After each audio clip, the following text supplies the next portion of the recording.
Selamat sore, Jemaat Every Nation, dimanapun saudara berada pada sore hari ini.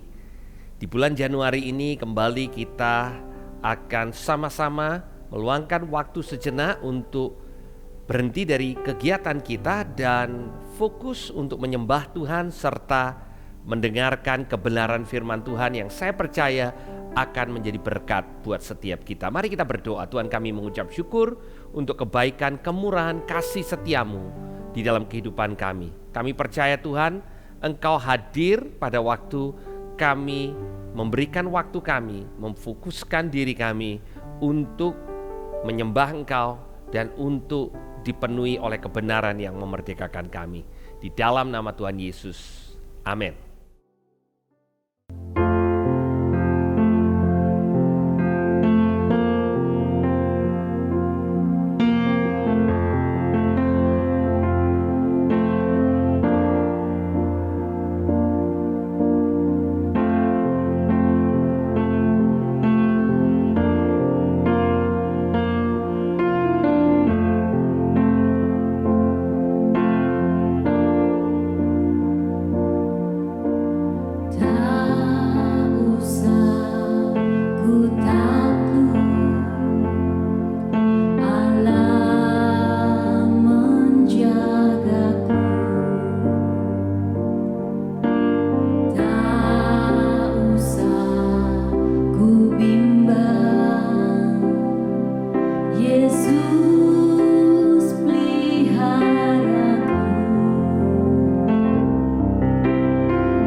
Saudara, pada sore hari ini saya ingin membagikan kepada saudara satu peristiwa yang dicatat di Injil Yohanes, yaitu mujizat Tuhan Yesus yang pertama. Kita tahu bahwa Tuhan Yesus melakukan mujizat di sebuah pernikahan di kota kecil di Kana. Sampai hari ini ya, kota Kana adalah kota yang kecil, bukan kota yang signifikan. Pada zaman Tuhan Yesus, kota itu semakin kurang signifikan. Kalau hari ini saudara ke Israel, kota Kana menjadi lebih terkenal karena Tuhan Yesus buat mujizat pertama di sana. Nah, saudara, Tuhan Yesus juga melakukan satu mujizat yang bukan sesuatu yang sangat luar biasa, tetapi Tuhan Yesus melakukan satu mujizat untuk menunjukkan apa yang buat Tuhan penting bagi kita. Mari kita membaca cuplikan dari peristiwa ini setelah Tuhan Yesus dan murid-muridnya diundang datang ke pesta itu bersama dengan ibu Yesus, yaitu Maria. Di ayat yang ketiga dari Yohanes pasal yang kedua, kita membaca, ketika mereka kekurangan anggur, ibu Yesus berkata kepadanya, mereka kehabisan anggur. Nah saudara, mereka kehabisan anggur, ini adalah pernikahan hari yang ketiga ya. Apa yang mungkin terjadi? Banyak faktor. Bisa saja karena tamu yang mereka undang terlalu banyak.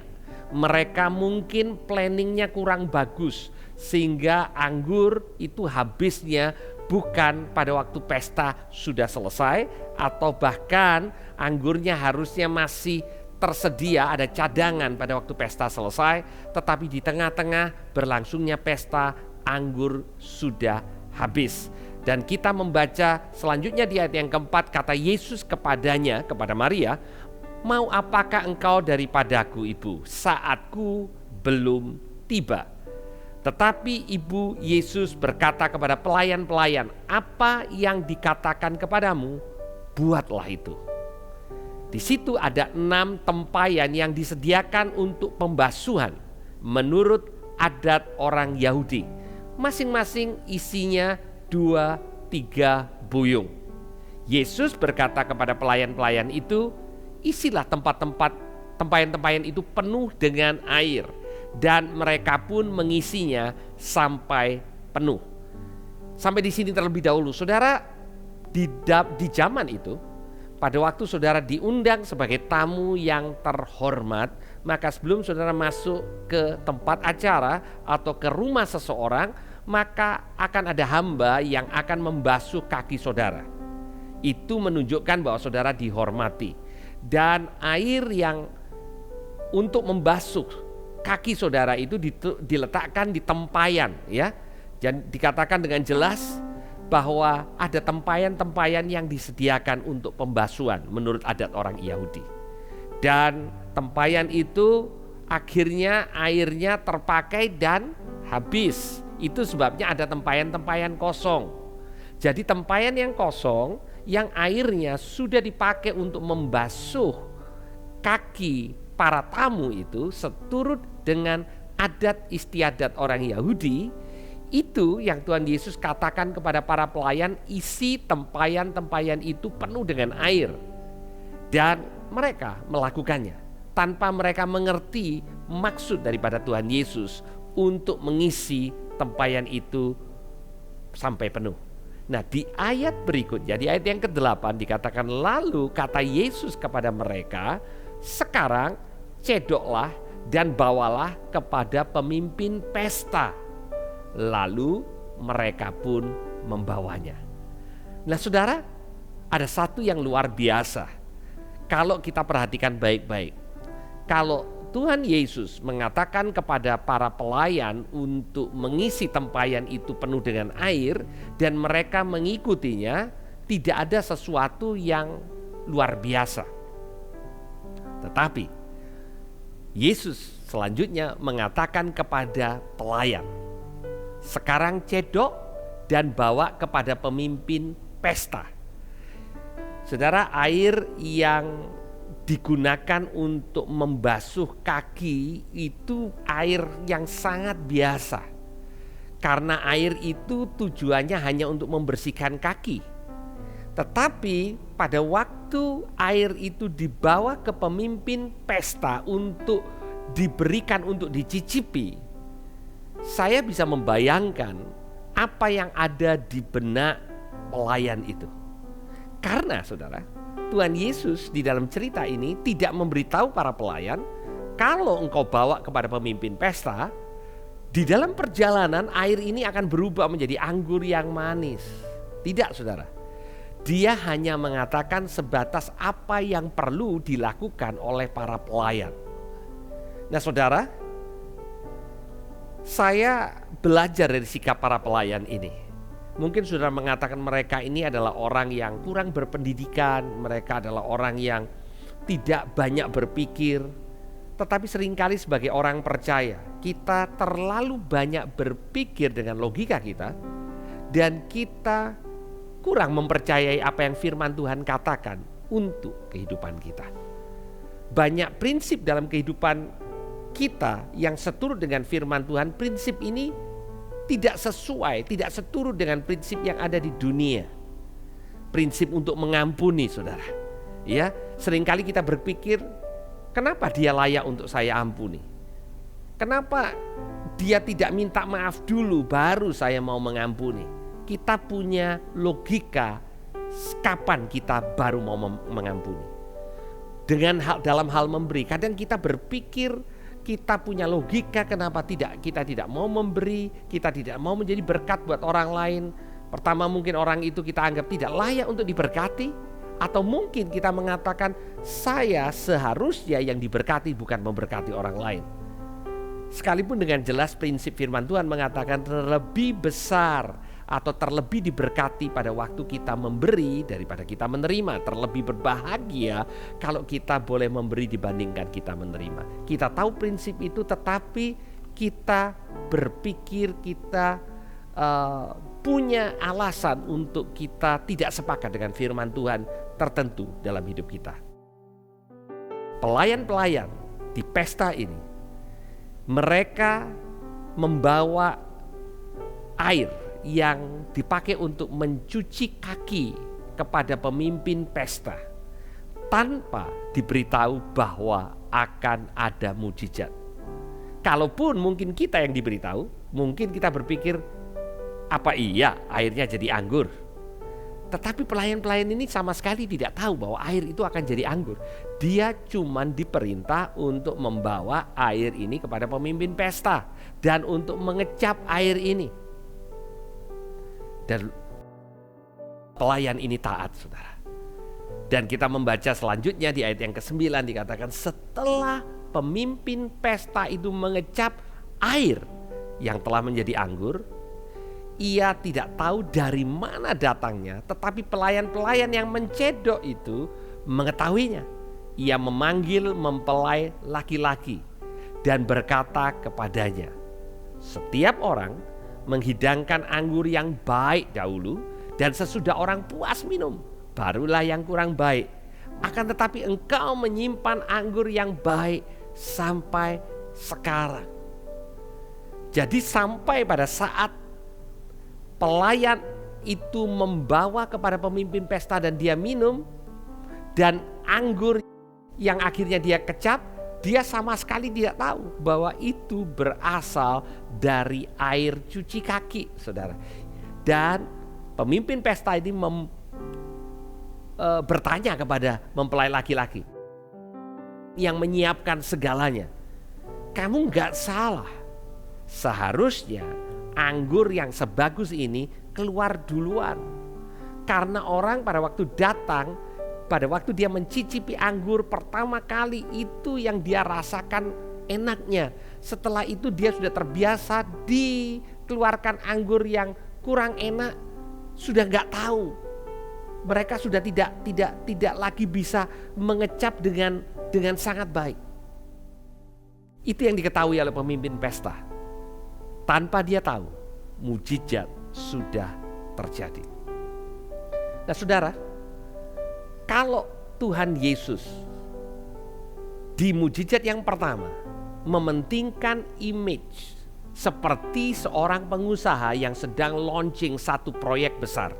Ini satu pelayanan besar, pelayanan terbesar yang pernah ada di muka bumi ini, pelayanan Tuhan Yesus.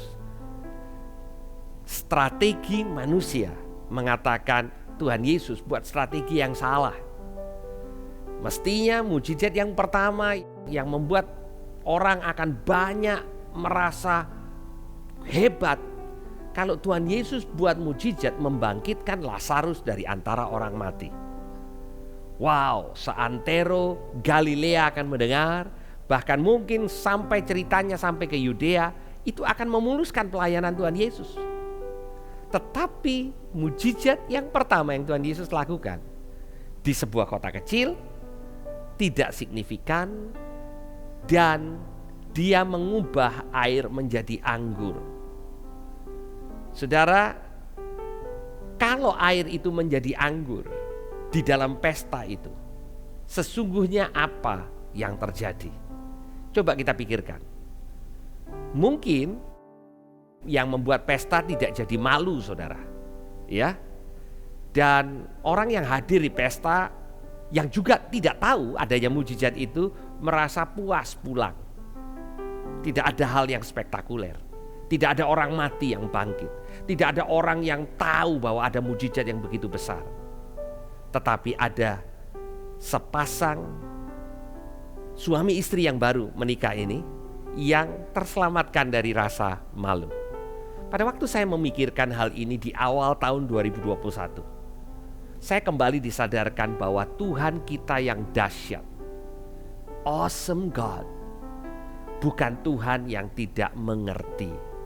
Dia awesome dan dia tidak perlu membuktikan kepada saudara dan saya bahwa dia dahsyat. Dia tidak perlu pembuktian, tapi dia begitu care. Allah yang begitu dahsyat itu begitu peduli kepada sepasang suami istri yang kita tidak tahu namanya, yang ada di Kana, yang melangsungkan pernikahan, supaya mereka tidak menjadi malu. Maka Tuhan Yesus membuat mujizat yang pertama yang sampai hari ini kita catat. Bapak Ibu Saudara, apapun yang menjadi pergumulan kita di 2021, mungkin saudara mengatakan pergumulan saya, pergumulan keluarga, bukan pergumulan dunia. Tuhan tetap peduli. Tuhan tahu saudara membutuhkan jawaban, dan Dia adalah Allah yang mengasihi saudara, dan Dia tidak perlu pembuktian bahwa Dia dahsyat, karena memang Allah yang kita sembah adalah Allah yang dahsyat. Mari kita satukan hati kita, kita berdoa, dan kita mau mempercayai tahun 2021 akan menjadi tahun kedahsyatan Tuhan dalam hidup saudara dan saya. Tuhan, kami mengucap syukur karena Engkau adalah Allah yang dahsyat. Kedahsyatanmu luar biasa, dan Engkau tidak perlu membuktikan kepada kami bahwa Engkau dahsyat, tetapi Engkau mau menyatakan kepada kami bahwa Engkau peduli. Hal kecil, mungkin sebagian kami membutuhkan terobosan finansial, sebagian kami perlu sesuatu yang kami tidak mampu untuk beli, sebagian dari kami membutuhkan kesehatan di dalam keadaan yang seperti ini. Tuhan, Engkau peduli dan Engkau mau melakukan perkara yang dahsyat dan ajaib. Terima kasih Tuhan untuk kebaikan-Mu. Di dalam nama Tuhan Yesus kami berdoa. Amin. Tuhan Yesus memberkati.